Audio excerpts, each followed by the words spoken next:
اللہ جل شانہ نے اس صورت کریمہ میں اجتماعی زندگی کے اصول سمجھائے ہیں کہ ہمیں اجتماعی زندگی اللہ کے بتائے ہوئے اصولوں کے مطابق گزارنی ہے، بنانی ہے۔ ان اجتماعی اصولوں میں سے کچھ لوگوں نے اس کو نظر انداز کر دیا، پامال کر دیا۔ جب اسلام آیا، اللہ کا قرآن آیا، رسول اللہ کی بعثت ہوئی، تو اس وقت دنیا میں یہ اجتماعی اصول ان کی خلاف ورزی کی جاتی تھی، ان پر عمل نہیں کیا جاتا تھا۔ قرآن حکیم نے اس دور کے کمزور اور غریب لوگوں کے جن کے حقوق پامال ہوتے تھے، ان کے حقوق کا اعلان کیا ہے، ان کے حقوق کا تحفظ کیا ہے، اور اس کے لیے قانون بنائے، اصول اور ضابطے طے کر دیے ہیں۔ جس طرح ایک انہوں نے اپنا اصول بنایا ہوا تھا کہ کوئی آدمی فوت ہو جاتا تو اس کے جو وارث ہوتے، وارثوں میں چھوٹے بچے اور عورتیں، ان کو وراثت میں کچھ حصہ نہیں دیا جاتا تھا۔ جو بڑے لوگ ہوتے، جنگ کرنے والے اور بالغ لوگ، وہ سارا مال آپس میں تقسیم کر لیتے، عورتوں کو بھی کچھ نہ دیتے اور چھوٹے بچوں کو بھی کچھ نہیں دیتے تھے۔ اب وہ چھوٹے بچے بڑے ہو کر کدھر جائیں گے، کیا کریں گے؟ اب وہ بھیک مانگیں گے، کیا مسائل حل کریں گے، ان کو کچھ پتہ نہیں۔ اس کو نظر انداز کر دیا۔ اب جو لوگ محروم رہ گئے، عورتوں کو بھی کچھ نہ ملا، چھوٹے بچوں کو بھی کچھ نہ ملا، تو پھر معاشرے میں خرابی پیدا ہوتی ہے۔ جب یہ حق سے محروم ہوں گے تو یہ بڑی خرابی ہے۔ اس لیے قرآن پاک نے یہ خرابی دور کر دی، یہ قانون بنا دیا۔ ایک صحابیہ عورت حضرت ام حرام رضی اللہ تعالی عنہا رسول اللہ کی خدمت میں آئیں کہ اللہ کے پیغمبر، میرا خاوند فوت ہو گیا، اب میں ہوں اور میری 2 بچیاں ہیں، اب وارثوں نے آ کر سارا مال لے لیا، گھر سے بھی نکال دیا، چیزوں پر بھی قبضہ کر لیا، اب ہم کدھر جائیں؟ اب میں بھی عورت ہوں اور میری بچیاں ہیں، اب ہم کدھر سے کھائیں گے؟ ہمارا مسئلہ کیسے حل ہوگا؟ اس قسم کے سینکڑوں واقعات رونما ہوتے تھے عرب کے معاشرے میں اور اس دور میں کہ عورتوں کو اور بچوں کو وراثت سے محروم کر دیا جاتا تھا۔ تو اللہ تعالیٰ نے قرآن پاک کی یہ آیت اتار دی، جس میں اس باطل رسم کو، اس غلط قانون کو اللہ نے علمی طور پر اور اپنے آرڈر سے، اپنے حکم سے ختم کر دیا۔ اب یہ قرآن، یہ اللہ کا آرڈر ہے، یہ اللہ کا حکم ہے۔ اس کی موجودگی میں کوئی اور باطل قانون، کوئی غلط قانون، کوئی غلط حکم، کوئی غلط رسم انسانوں میں اور مسلمانوں میں جاری رہے، یہ تو بہت بڑی تباہی ہے، بہت بڑا فساد ہے، یہ بہت بڑی خرابی ہے۔ آج ہم اس نحوست اور خرابی کو نہیں سمجھ رہے۔ آج ہر آدمی مصیبت میں مبتلا ہے۔ کیوں مصیبت میں مبتلا ہے؟ اس لیے کہ اللہ کا حکم، قرآن کا قانون، قرآن کا حکم، وہ ہماری زندگی سے اوجھل ہو گیا، اس کے خلاف عمل ہوتا ہے، تو زندگی میں برکت کہاں سے آئے گی؟ زندگی میں آسانیاں کہاں سے آئیں گی؟ زندگی کی پریشانیاں کیسے ختم نہیں ہوں گی؟ اس لیے اللہ تعالیٰ نے اعلان کر دیا، للرجال نصیب، مردوں کا بھی حصہ ہے، مما ترک الوالدان، جو ماں باپ چھوڑ کے مریں، والاقربون، اور قرابت والے وہ چھوڑ کر مریں، مردوں کا بھی حصہ ہے ان کے مال میں۔ اسی طرح فرمایا وللنساء نصیب، عورتوں کا بھی حصہ ہے، مما ترک الوالدان والاقربون، جو ماں باپ چھوڑ کے مرے یا قرابت دار ان کے چھوڑ کر مرے، مما قل منہ او کثر، وہ مال تھوڑا ہو یا زیادہ، ہر مال میں ان کا حصہ مقرر ہے۔ اب یہ اجمالی طور پر اس آیت کریمہ میں قرآن پاک نے ایک اصول سمجھایا کہ سب کا حصہ مقرر ہے اللہ کی طرف سے۔ لہٰذا مردوں کا بھی اور عورتوں کا بھی، چھوٹے بچے ہوں ان کا بھی، بچیاں ہوں ان کا بھی حصہ ان کا مقرر ہے۔ لہٰذا نصیباً مفروضہ، یہ حصہ ہے فرض کیا ہوا، مقرر کیا ہوا، اللہ کی طرف سے مقرر کیا ہوا۔ اللہ کی طرف سے مقرر کیا ہوا حصہ پامال کرنا یہ بہت بڑا جرم ہے کہ اللہ کی طرف سے جو حصہ متعین ہو گیا اس حصے کو ہم پامال کریں، اس حصے کو نہ دیں، اس پر ظلم کریں، اس کو محروم کریں، چھوٹے بچوں کو محروم کر دیں جو یتیم ہیں، عورتوں کو محروم کر دیں، تو جو کمزور ہیں وہ کس کے دروازے پر بھیک مانگنے کے لیے جائیں گی؟ زندگی کے مسائل کی ضرورت کے حل کے لیے کہاں جائیں گی؟ اس کے ماں باپ کی کمائی، ان کے ماں باپ کی دولت، یہ دولت ایک آدمی کے ہاتھ سے نہیں جمع ہوتی، مرد کماتا ہے، گھروں میں عورتیں اس کی حفاظت کرتی ہیں، بچے ان کے ساتھ شامل ہوتے ہیں، خاندان پورا شامل ہوتا ہے اور سب لوگ اس کام میں شریک ہوتے ہیں۔ اس لیے صرف ایک آدمی کی وجہ سے مال نہیں ملتا۔ لوگ سمجھتے ہیں مال کمانے والا سمجھتا ہے میری وجہ سے مال ملتا ہے، نہیں، اللہ ہو سکتا ہے گھر میں بیٹھی ہوئی عورتیں اور بچوں کی وجہ سے مال دیتے ہوں۔ حدیث پاک میں آتا ہے سترزقون بضعفائکم، تمہیں تمہارے کمزور لوگوں کی وجہ سے روزی دی جاتی ہے۔ ہم سمجھتے ہیں میں نے دکان کھولی ہے، میں نے مشقت کی ہے، میں نے فلاں کام کیا ہے، میری وجہ سے مال آیا۔ اللہ کہتے ہیں نہیں، تمہارے غریب کمزور جو گھروں میں بیٹھے ہوئے ہیں ہم نے ان کی وجہ سے مال دیا ہے تمہیں، کیونکہ تم ان کے حقوق پورے کرتے ہو، وہ تمہاری نگرانی میں ہے، تمہاری کفالت میں ہے، لہٰذا ہم ان کی وجہ سے تمہیں مال دیتے ہیں۔ تو یہ آدمی کو یہ نہیں سمجھنا چاہیے کہ میں مال کماتا ہوں تو یہ میری کمائی ہے۔ اللہ کہتے ہیں میں تمہیں مال دیتا ہوں، اگر میں تمہیں صحت نہ دیتا، عقل نہ دیتا، یہ چیزیں نہ دیتا، یہ سمجھ نہ دیتا تو تم مال کہاں سے کماتے؟ اور پھر میں تمہیں کیوں دیتا ہوں؟ یہ تمہارے کمزور لوگوں کی وجہ سے دیتا ہوں، جو گھروں میں بیٹھے ہوئے بچے ہیں، عورتیں ہیں، ہم ان کو کہتے ہیں تم گھر میں بیٹھے ہوئے، ہم تمہارے لیے کما کے لاتے ہیں۔ اللہ کہتے ہیں یہ سب کا حصہ نصیبا مفروضہ، یہ حصہ متعین ہے، یہ حصہ مقرر ہے، یہ اللہ کی طرف سے مقرر ہے۔ لہٰذا اللہ کا مقرر کیا ہوا حصہ کسی کا حق پامال کرنا یہ مسلمان کے لیے ناجائز ہے، یہ حرام ہے کہ آپ کسی کے مال کو، کسی کے حصے کو نقصان پہنچائیں۔ اب یہ تو اصول سمجھا دیا، دوسرا اصول یہ سمجھایا وَإِذَا حَضَرَ الْقِسْمَةَ أُولُو الْقُرْبَى، اب آدمی دنیا سے چلا گیا، اب اس کی وراثت کو تقسیم کیا جاتا ہے۔ اب جانے کے بعد اس کے وراثتی معاملات کو تقسیم کیا جائے، اس کے مالی معاملات کا حصہ متعین کیا جائے کہ اب یہ کام آگے کیسے بڑھے گا، خاندان کا کام کیا ہے۔ اب ہمارے یہاں لوگ تو اس وقت دوسرے دن تیسرے دن جمع ہوتے ہیں، جمع ہو کر کہتے ہیں مرنے والے کے مال میں سے کھانا پکاؤ، کھانا کھا کے ہم جائیں گے، پھر ہفتے بعد پھر جمع ہوں گے اور جمعرات کو پھر مال پکاؤ، پھر ہم کھا کر جائیں گے، پھر 40ویں دن پھر جمع ہو جاؤ، پھر مال پکاؤ، اس کے مال میں سے پھر ہم کھا کر جائیں گے۔ یہ عجیب معاملہ ہے، وہ بیچارہ چلا گیا اور پیچھے ہم نے اس کے مال میں سے کھانے پینے کا نظام بنا لیا، یہ تو عجیب بات ہے۔ اللہ تعالیٰ فرماتے ہیں نہیں، یہ مال یتیموں کا مال بن گیا، اب وہ تمہارا مال نہیں ہے، یہ اس کا مال بھی نہیں ہے، وہ چلا گیا، اب یہ مال پیچھے وارثوں کا ہے، لہٰذا وارثوں نے اپنا مال، اس کے مال کا تعین کرنا بہت ضروری ہے۔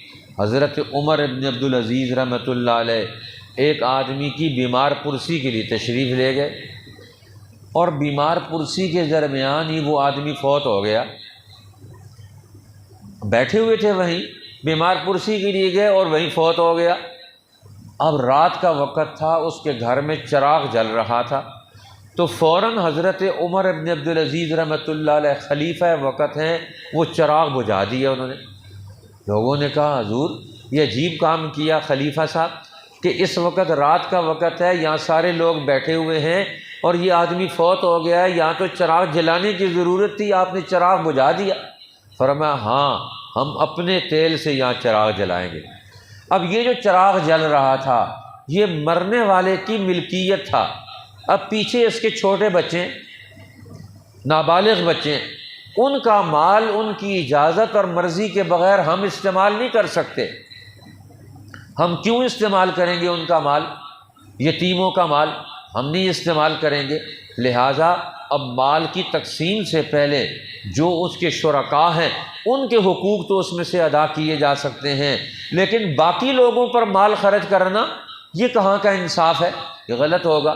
اس لیے یہ اپنے عمل سے ثابت کیا کہ کوئی آدمی فوت ہو گیا تو اس کے مال میں اس کے وارثوں کا حق ہے، لہذا تقسیم سے پہلے نابالغ اور یتیم بچوں کا مال ان میں سے کسی اور کے لیے اس کا استعمال کرنا جائز نہیں ہے کہ وہ مال استعمال کرے۔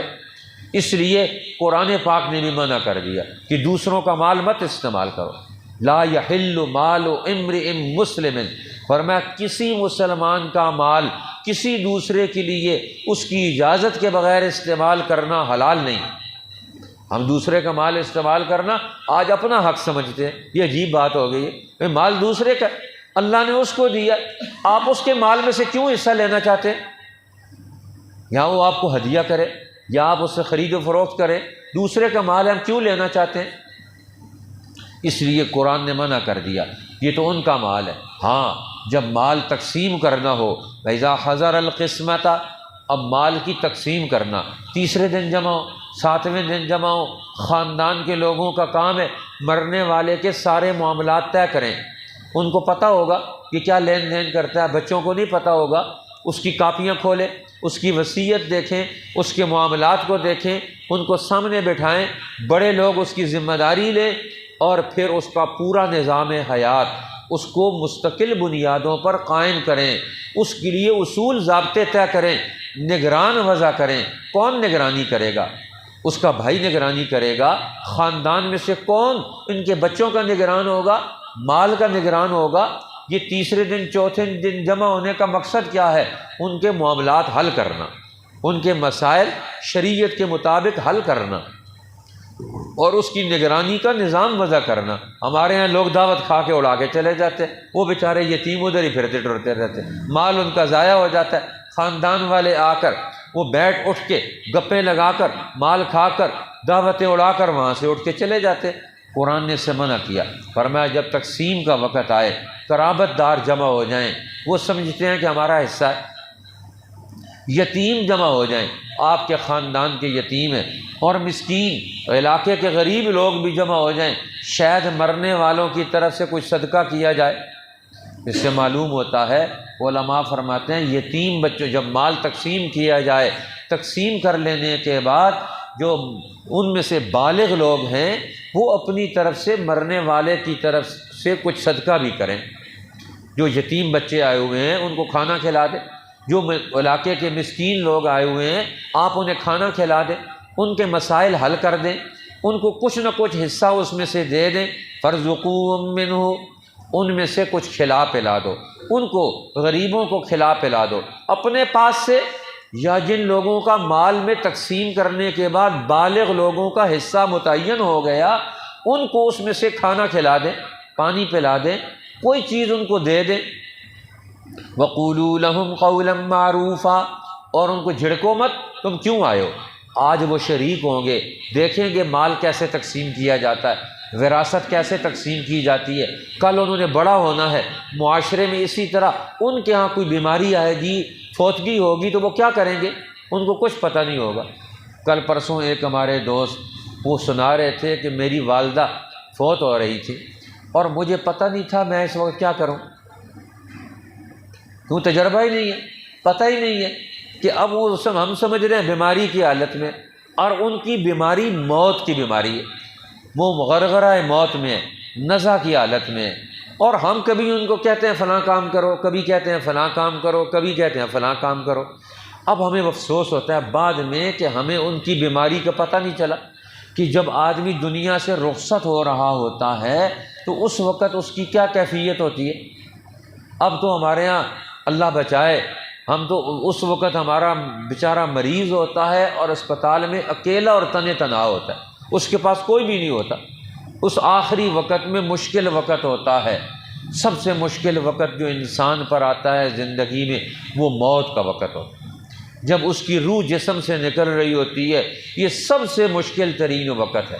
رسول اللہ نے فرمایا سبحان اللہ ان للموت سکرات، اللہ ہی پاک ہے ہر عیب سے، موت کی بڑی شدت ہے، موت کی بڑی سختی ہے، موت کی بڑی شدت اور سختی ہے۔ جب روح جسم سے نکل رہی ہوتی ہے اس وقت سب سے زیادہ مشکل میں انسان ہوتا ہے۔ اس وقت اس کے قریب ترین، اس کے سمجھدار لوگ، اس کے پیارے لوگ اس وقت اس کے قریب ہونے چاہیے، اور اس وقت وہ بیچارہ اسپتال میں تنہا ہوتا ہے، کوئی اس کا اپنا اس کے پاس نہیں ہوتا۔ اب یہ بھی پاکستان میں، دنیا میں اسپتالوں کا عجیب نظام ہو گیا۔ اب بیچارہ بیماری کی حالت میں کہتے ہیں سارے لوگ اس کے پاس سے ہٹ جاؤ، بھئی وہ تو ان سے انس حاصل کرتا ہے، زیادہ آدمی نہیں ہونے چاہیے، لیکن 2-4 سمجھدار آدمی تو پاس ہوں، مشکل کریٹیکل وقت میں وہ کوئی فیصلہ کر سکے۔ اب ہم نے کیا کرنا ہے یار؟ اب پاس رہنے والوں کو تجربہ کوئی نہیں، اور جو پاس کھڑے ہوتے ہیں ان کو پتہ کوئی نہیں، ان کو کسی نے بتایا کوئی نہیں، کسی نے سمجھایا کوئی نہیں، تو وہ کیسے کام کریں گے؟ زندگی تجربات سے گزرتی ہے، اس لیے قرآن نے تفصیل کے ساتھ سمجھا دیا۔ جانے والا چلا گیا، اب اس کی مال کی تقسیم کا مسئلہ ہے، وَإِذَا حَضَرَ الْقِسْمَةَ أُولُو الْقُرْبَى، اب تقسیم کا وقت آ گیا، پورا خاندان جمع ہو، وارث بھی جمع ہو، خاندان والے بھی جمع ہو گئے، آ گئے ہیں، لیکن حصہ کس کو دینا ہے؟ وارثوں کو دینا ہے۔ اور جو دوسرے لوگ آ گئے ہیں، رشتہ دار، قرابت دار، ان کو کچھ کھانا کھلا دو، پانی پلا دو، پھل کھلا دو، شربت پلا دو، چائے پلا دو، بسکٹ کھلا دو، کوئی چیز دے دو۔ مرنے والے کی کوئی چیز اگر آپ نہیں لینا چاہتے، وراثت میں کوئی ایسی چیز ہے، کوئی ہلکی پھلکی چیز ہے، وہ آپ مشترکہ وراثت میں سے سب فیصلہ کر کے ان میں سے کسی غریب یتیم کو دے دو، یہ بھی کر سکتے ہو۔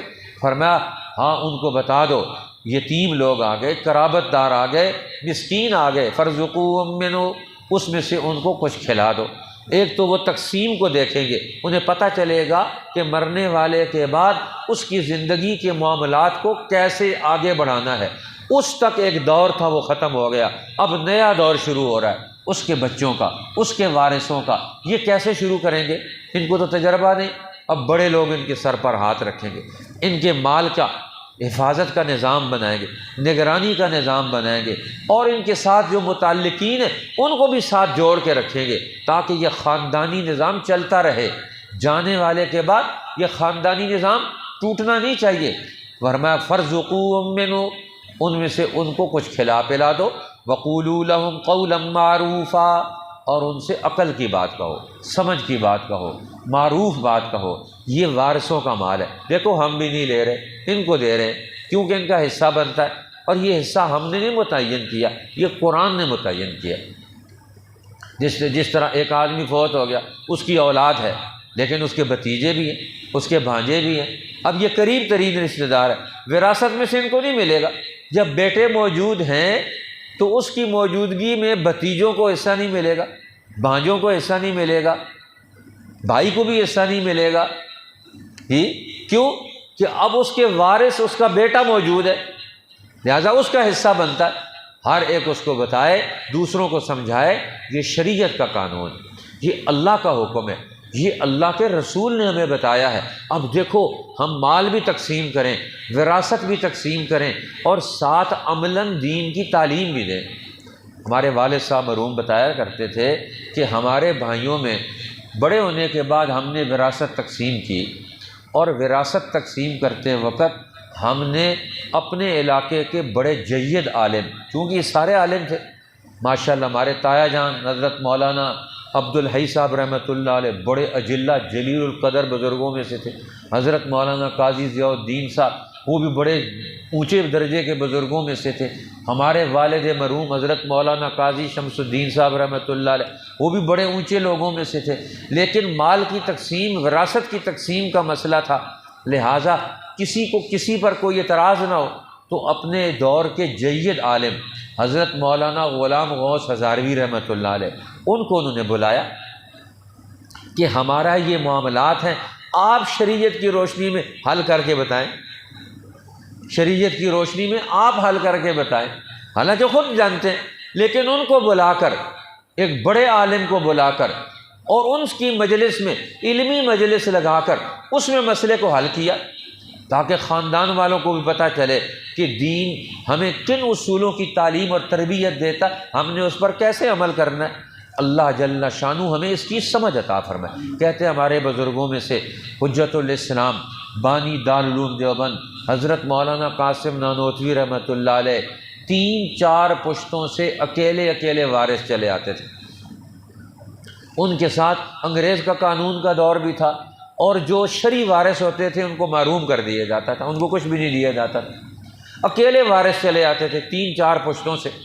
اب جب علم پڑھ کے فارغ ہوئے تو گھر میں آ کر انہوں نے دیکھا کہ یہ جو وراثت ہے اس میں سے تو کئی لوگوں کو حصہ نہیں ملا ہوا ہمارے خاندان۔ فارغ ہونے کے بعد سب سے پہلے خاندان کے لوگوں کو جمع کیا، علماء کو جمع کیا، اور سب کا حصہ تقسیم کیا۔ جس کا 1 روپیہ بھی بنتا تھا اس کے گھر جا کر اس کو دے کر آئے، ہماری وراثت میں تمہارا یہ 1 روپیہ حصہ بنتا ہے، یہ 8 آنے حصہ بنتا ہے، یہ 5 آنے حصہ بنتا ہے، ہر ایک کو اس کا حصہ پورا دے کر آئے۔ لوگوں نے کہا تم نے تو اپنے آباء و اجداد کی وراثت ختم کر دی۔ انہوں نے کہا وراثت نے ختم کر دی، ان کی قبر کو ٹھنڈا کر دیا، ان کے آخرت کے مسئلے کو مرلے کو حل کر دیا۔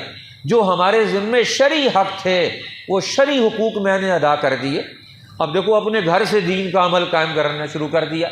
اس لیے آج لوگ اپنے آپ کو بچاتے ہیں، کہتے ہیں دین پر دوسرا عمل کرے، پیر کہتے ہیں دوسرا عمل کرے، مولوی کہتے ہیں دوسرا عمل کرے، ہر آدمی کہتا ہے دوسرا عمل کر۔ بھئی ہمارے لیے دین آیا۔ اللہ ہمیں دین کی سمجھ عطا فرمائے۔ ہر خاندان نے ان حالات سے گزرنا ہے۔ ہر خاندان میں اگر دین پر عمل ہوگا، اپنی وراثت کی تقسیم کا صحیح نظام رکھیں گے اور پہلے دن سے اس کو ذہن میں رکھ کر کام کریں گے، انشاءاللہ بڑی آسانیاں ہوں گی، زندگی میں بڑی برکتیں آئیں گی۔